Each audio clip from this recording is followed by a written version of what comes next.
రథసప్తమి నాడు ఆకాశం అంతా నక్షత్ర మండలం రథాకారంలో ఉంటుంది. అందుకని దానికి రథసప్తమి అని పేరు. ప్రతి సప్తమి తిథి నాడు సూర్యకాంతి చాలా విశేషంగా ఉంటుంది.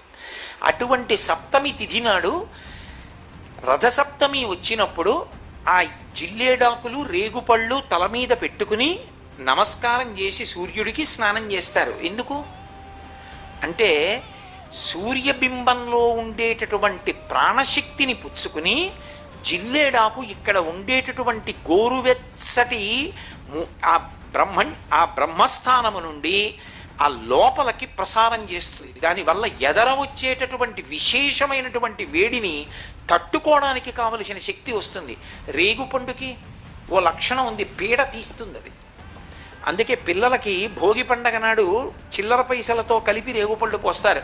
భోగి పీడ పోయింది వాళ్ళకి అని. అంటే వాళ్ళకి ఆ పీడ పోతే వాడు భోగం అనుభవించడానికి యోగ్యుడవుతాడు. ఆ తేజస్సు నిలబడుతుంది. ఈ లోకాన్నంతటినీ చెక్కేవాడు ఎవరంటే సూర్యనారాయణమూర్తి. అంతటి మహానుభావుడు లోకంలో లేడు. అటువంటి బింబాన్ని మాంసనేత్రంతో చూడడానికి అనువైనది సూర్యబింబం ఒక్కటే.